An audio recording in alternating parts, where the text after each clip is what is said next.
Every day, strange, unsettling, and unexplainable events occur all over the globe. Thanks to the internet, those events can be shared on a mass scale. In this video and this series, I'll continue to share with you as many of these strange, unsettling, and unexplainable events as I can.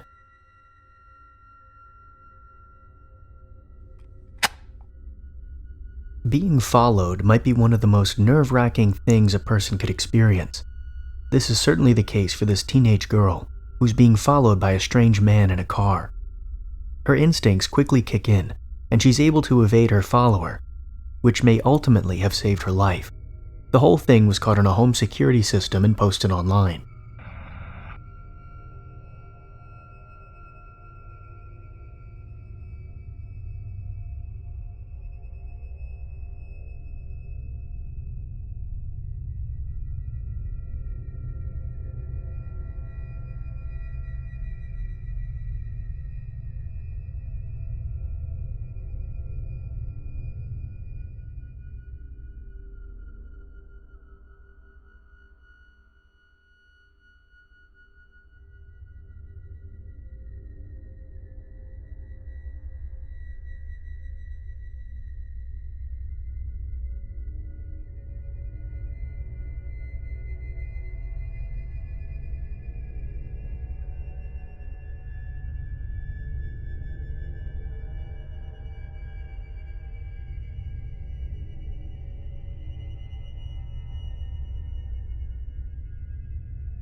Upon noticing that she's being followed, she quickly uses the pickup truck parked on the side of the road as a barrier between her and the man in the car.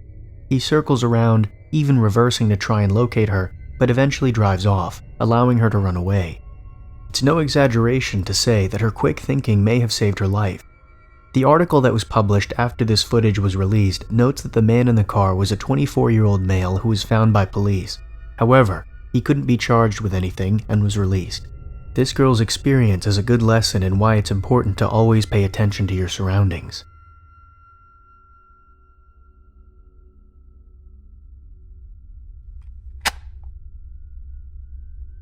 Trevor Dealey was a 22-year-old man living in Ireland in the year 2000. One evening, he attended an office Christmas party for the bank he worked at as an IT consultant, which was hosted at a local pub. The party went on for quite some time, and Trevor was noted to have left the pub at approximately 3:30 a.m. During this time, no taxis were running, partially due to the late hour and partially due to a taxi driver's strike, leaving Trevor to walk home. Before he did, however, he stopped by the bank to grab his umbrella and chat with a night employee at the bank, and briefly log into his work computer. He left the bank at around 4 a.m. to make the 20-minute walk home. During his walk home, he called his friend and left a voicemail on his machine. After this, Trevor Dealey would never be seen again. The search for Trevor by his family, friends, and coworkers was extensive, but to this day his disappearance would remain a mystery. The only leading piece of evidence that would point to what happened to Trevor is some chilling security camera footage that was recovered during the investigation, which depicted a man in black who people now assume had something to do with Trevor's disappearance. At 3:05 a.m., a man wearing all black approaches the bank gate. From his position, it appears he's trying to conceal himself behind one of the bank's pillars. He stands here for about 30 minutes.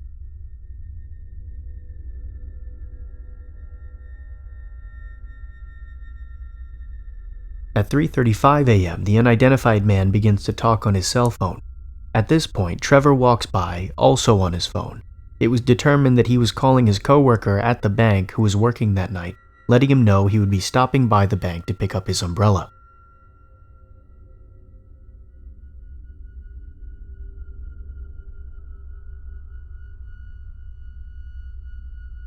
Trevor then reaches the second gate of the bank and a second man wearing black steps out and he and Trevor briefly talk before Trevor continues on and enters the bank.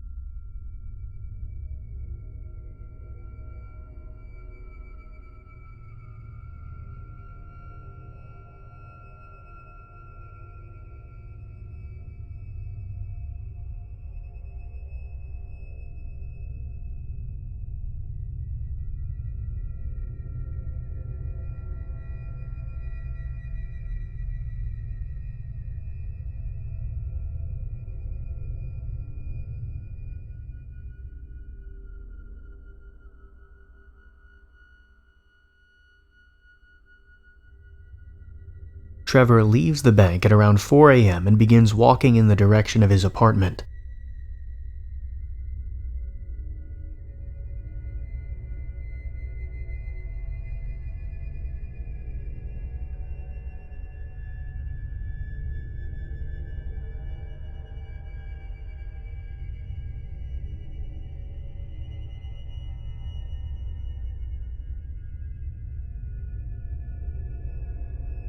At 4:14 a.m., Trevor was seen on CCTV passing an ATM near Haddington Road and Bagot Street Bridge, approximately 15 minutes away from his apartment. 30 seconds after Trevor is seen walking through this area, a man in black was quickly seen walking in the same direction. After this point, Trevor is never seen again.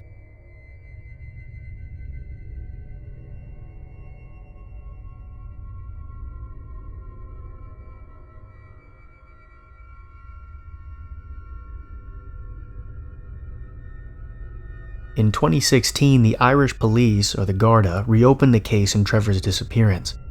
They digitally enhanced the CCTV footage and determined that the individual who Trevor stopped to talk to before entering the bank is also the man who was seen following Trevor later on that evening. In 2017, an anonymous tip told authorities that the individual who was following Trevor was part of a gang, whose intention was to gain access to the bank and needed Trevor to do so. When Trevor refused, he was killed and buried in a forest 5 miles away. This information has yet to be confirmed or verified, and to this day, Trevor is still missing.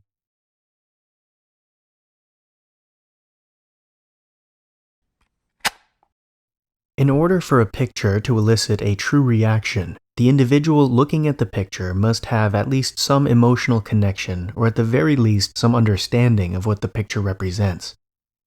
Like this. Or this. Or even this. But what about this? With no context, this might just look like a grainy picture of a little boy walking with an older sibling. But if you have any knowledge of the context surrounding this case, you know the real answer is much more sinister. And I highly recommend, if you don't have the stomach for really terrible descriptions of crimes, I suggest you skip to the next entry in this video, because this is a very dark case. On February 12, 1993, a 2-year-old boy by the name of James Bulger went missing, and 2 days later the world would discover what happened to James Bulger, and it was truly horrific. On February 12, 1993, James Bulger and his mother Denise went to the New Strand shopping center in Liverpool. While there, Denise briefly took her eyes off James, and he promptly vanished. The 2-year-old boy was abducted by Robert Thompson and John Venables, two 10-year-old boys who had been seen looking around suspiciously, presumably for a toddler to kidnap. The two boys led James Bulger away from the shopping center and eventually to the Leeds and Liverpool Canal. Once there, Robert Thompson and John Venables dropped him on his head, causing the boy to cry. Witnesses saw Robert and John with the crying 2-year-old, but most did nothing. A few questioned them regarding the child, but both boys simply said that James was their brother. The two boys then led James to the Walton and Anfield railway station, where they essentially tortured the 2-year-old to death. They threw paint in his eyes, kicked him, pushed him down, stomped on him, threw bricks and stones on him, shoved batteries in his mouth, dropped a railway fish plate on his head, and beat him. When James's body was examined by the pathologist later on, he concluded that because James had so many serious fractures and injuries, it was impossible to determine which one was the fatal blow. Just as unsettling were the police interviews with Thompson and Venables. I'm gonna end up getting all the blame because I've got blood on me. We're asking you, son, and we want you to tell us the truth, that's all. Not give the blame to you or anything else. But it's only the truth that we're concerned about. Johnny's threw a brick in his face. Can we just go through slowly, right, what John did with what, right? You said he got hit with a brick first, did he? Then, what did he do? Another brick. He threw another brick. 2055. Will I be able to go home tonight? We don't know yet, we don't know yet. So we walked up to him and we were walking around with him and I took his hand. And whose idea was it to walk towards him? Mine. Was it? What did Then you it was Robert's idea to kill him. And we went outside to the canal. What for? Don't know, he said let's throw him in the water. He was persuading him, he said kneel down and let's look at the water and all that, but he wouldn't. Because when we wouldn't get him down, Robert kicked him up and threw him on the floor, and that's where he got his bump on his head. What were you gonna? Why were you taking him to Rotten Village? Don't know, he didn't know what to do. You walk along where? To the train track. We took him on the rail track and started throwing bricks at him. I didn't throw any bricks because Robert said pick a brick up and throw it. I just threw it on the floor. What was Robert saying while he was doing all this? He was saying stay down, you stupid dick and all that. Why did he want him to stay down? Don't know. Wanted him dead, probably. Where did the stones in the bar hit him? In the head. And you say the bar knocked him out? Yeah. Onto the railway track. And what happened then? No, he was just lying there. Just finished now because I can't speak anymore. Truly a horrific case, made even more chilling by the picture most widely associated and circulated online regarding this case. This one.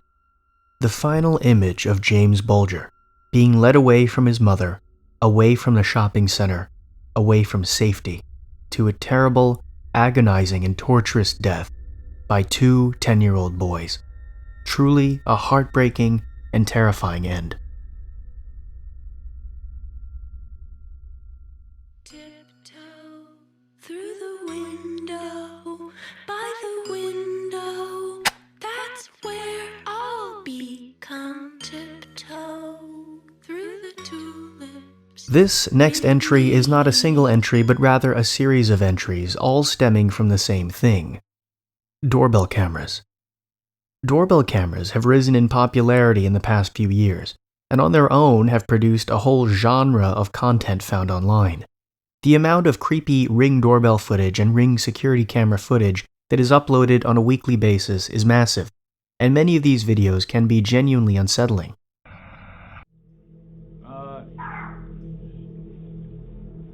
This is, my name is James.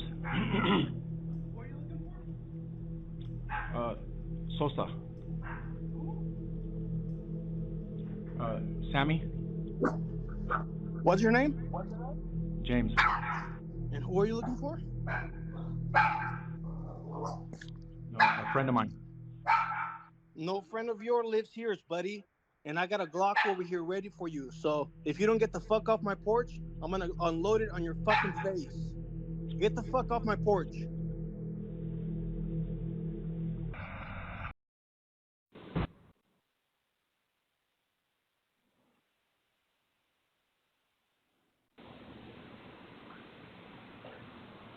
Are you sure? I just rang your doorbell because I have a couple questions for you.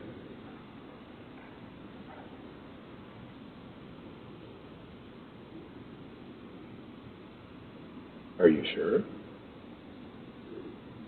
I just rang your doorbell because I have a couple questions for you.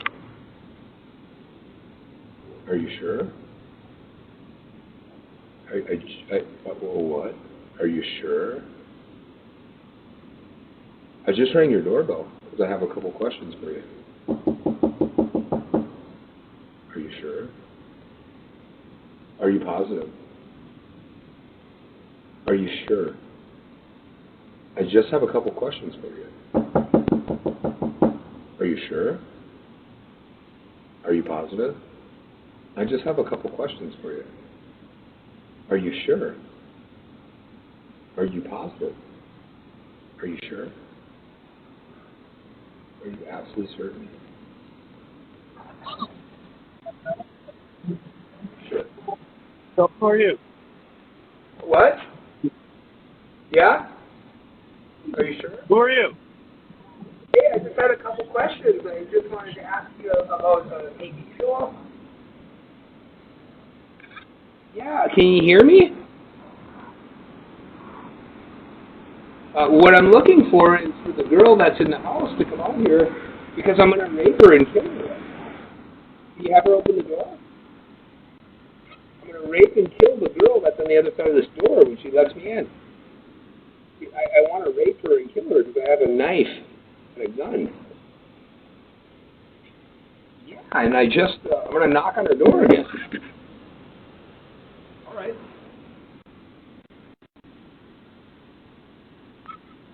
Are you sure? Yeah. What?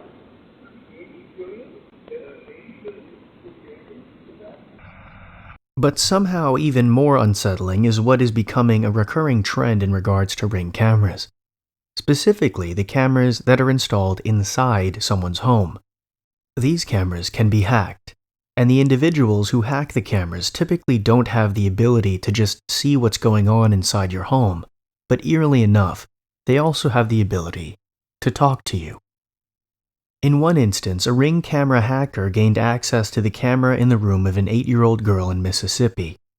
He proceeded to play old-time music to scare her and talk with her through the microphone, also attempting to scare her.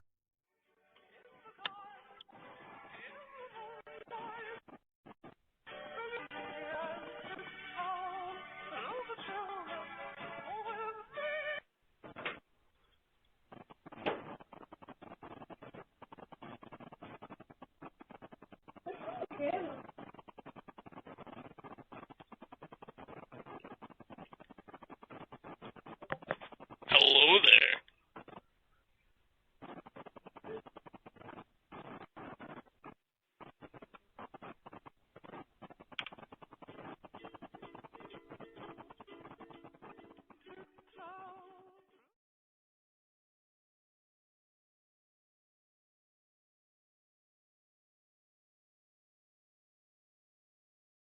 What?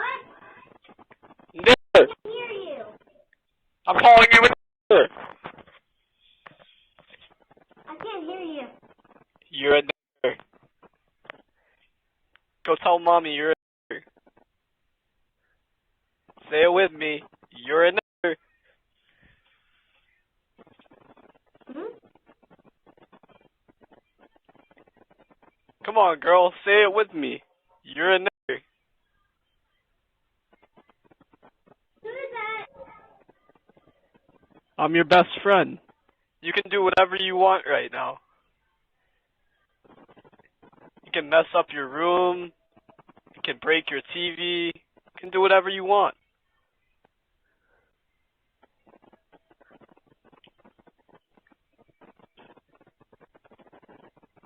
Come on, can you say the magic word? Nigger. Who is that? I'm your best friend. I'm Santa Claus.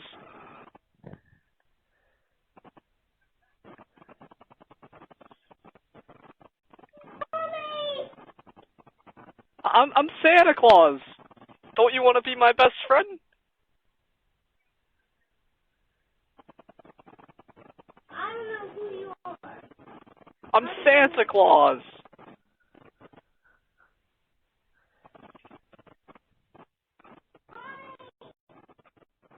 In another instance, a man hacked into a Ring camera inside of a Nebraska home and startled a young girl who was watching television.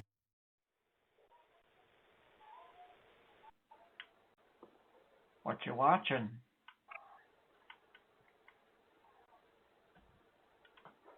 Hey, what show is that? I've seen that show before. What season you on?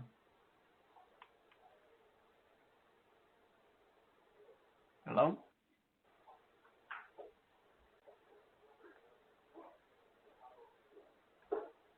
Hello?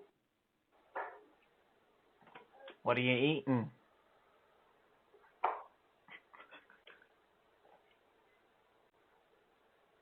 You hungry? What? Hello? Powering off.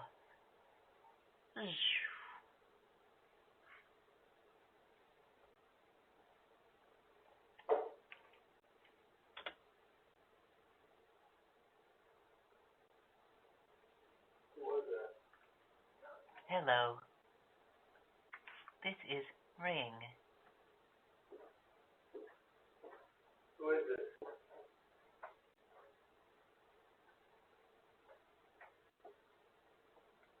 Who is this?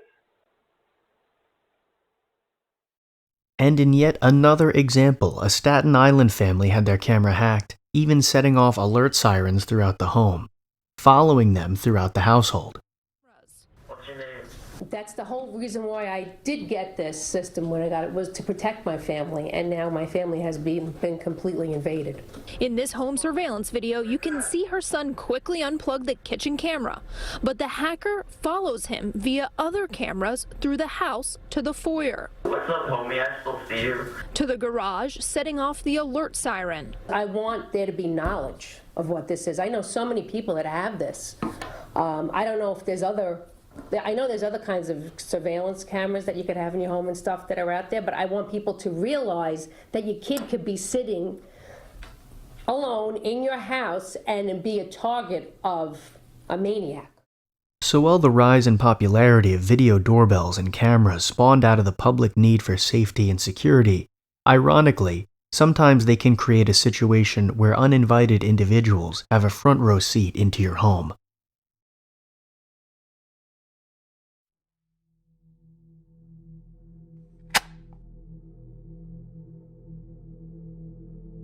Cassie Stoddard, a 16-year-old from Idaho, was house-sitting for her aunt and uncle on the night of September 22, 2006, while they were out of town.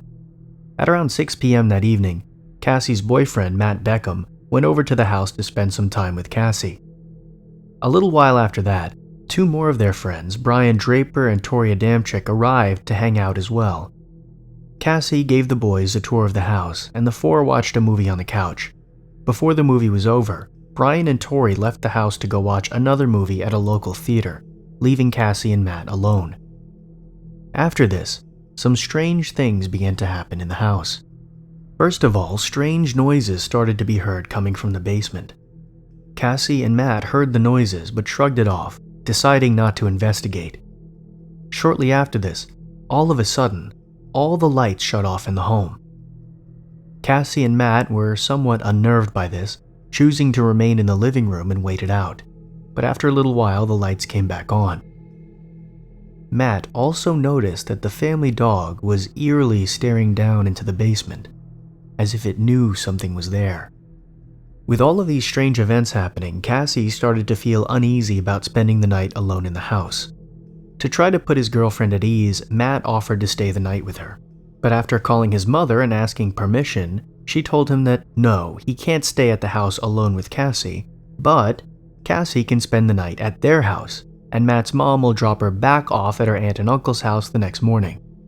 Cassie, however, felt that it was her responsibility to stay at the house and care for the animals, so she declined the offer. And at around 10:30 p.m., Matt leaves and Cassie is left alone. A short time later, the lights go off once again. Cassie, like earlier, remained on the couch. Right after this, she began to hear the slamming of closet doors, terrifying her as she remained on the couch. Suddenly, two masked figures rushed out of the darkness, armed with daggers and hunting knives. They attacked Cassie, stabbing her 30 times, killing her. The two figures who murdered Cassie and who had been responsible for all of the strange occurrences that evening were none other than her friends, Brian and Tori. They were caught and put on trial and given a sentence of 30 years to life in prison for the murder. Even more unsettling is the fact that this attack was well and truly planned. The duo even made vlog-type videos discussing what they would do before the attack occurred, and even videos of their reactions directly after they committed the murder. Truly chilling.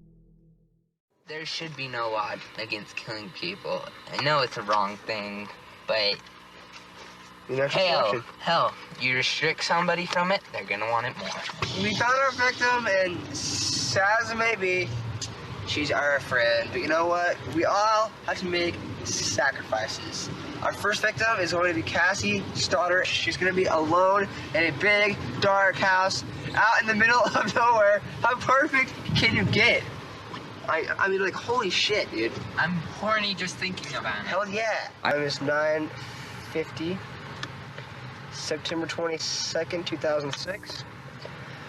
We know there's lots of doors. There's lots of places to hide. I unlocked the back doors, so it's all locked. Now we just gotta wait. I just killed Cassie. We just left her house. This is not a fucking joke. I'm shaking. I stabbed her in the throat and I saw her lifeless body just disappear. Dude, I just killed Cassie.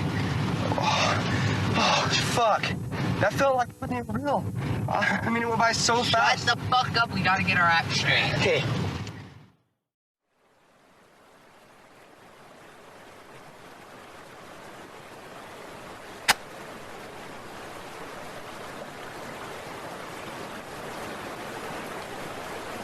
Tsunamis are extremely dangerous waves that can travel a very long distance, wreaking havoc wherever they happen to make landfall. Similar to the ripples that are created when you drop a rock into a pool or a pond, a tsunami starts in a similar way. Some kind of oceanic displacement, like an earthquake below or near the ocean floor. This creates a compression wave below the surface of the water. Typically, tsunamis won't even disturb boats that are far enough out at sea. They can simply seem like a large swell. But as the compressed wave gets closer and closer to land, all of the force generated by the massive underwater wave must be dispelled somewhere, which creates the massive tidal waves that tsunamis are known for. In 2004, on December 26th, a 9.1 magnitude earthquake, one of the largest earthquakes ever recorded, hit the undersea fault in the Indian Ocean. This earthquake created a massive water column, a tsunami, barreling through the ocean toward multiple unexpected shores. One of those shores was in Thailand. A total of 5,400 lives were lost as a result of the massive tsunami, 2,000 of those being foreign tourists. The haunting footage of the wave slowly making its way to shore and swallowing up people like a massive beast is truly terrifying to watch.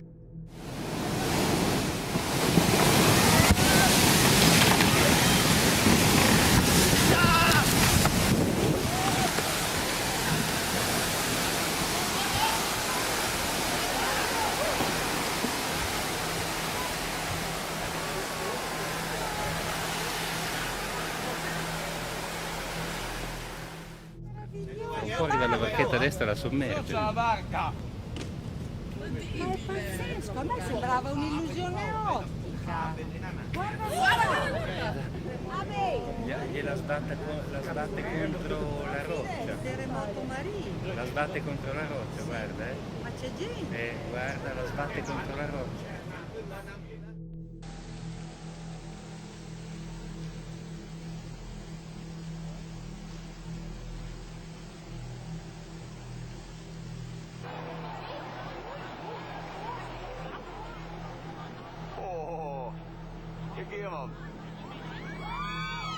Hey! Hey! Hey! Get on, do it! Hey! Kijk hier! Door het restaurant heen!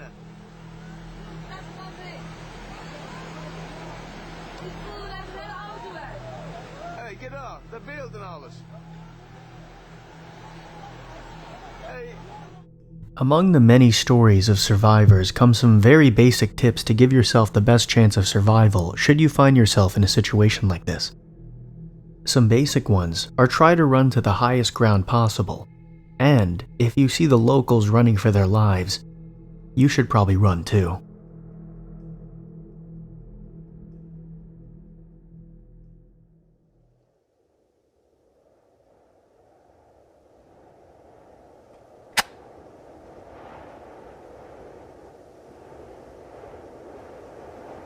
On Friday, October 13th, 1972, a college rugby team was traveling from Uruguay to Santiago, Chile, for a match via a twin-engine turboprop airplane. Just before reaching Chile, heavy cloud cover rolled in. The pilot in command, who was noted as being fairly inexperienced, believed that they were approaching the city, which was actually still 70 kilometers away, and so he began his descent. But due to the heavy cloud cover, he didn't realize they were descending right into a mountain. the plane made impact with the mountain and crashed, and began rolling down the mountain, ultimately killing the 2 pilots. Miraculously, 33 individuals survived the crash. But for the survivors, the real struggle was just beginning. They were now stranded on a mountain glacier with no idea when or if rescue would come. And by the next morning, 6 more people died due to the harsh conditions. The remaining survivors began to create shelter out of seats, luggage, and other debris from the plane. They melted snow for drinking water, and they tried to write a large SOS on the plane's fuselage in an attempt to catch the attention of any aircraft flying overhead.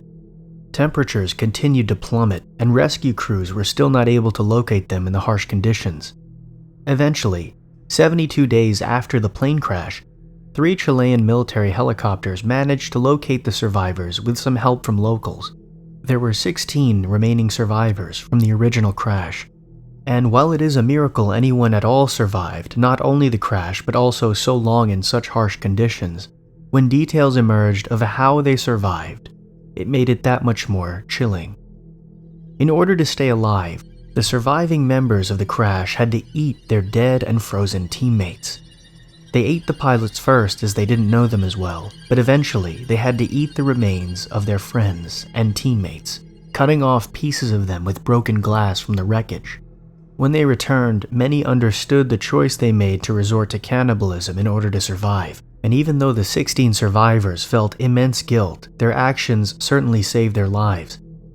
This is one of the pictures recovered from the crash, showing the survivors, seemingly cheery and in good spirits. But, if you look hard enough, you will see a disturbing reminder of the terrible choice they had to make in order to stay alive.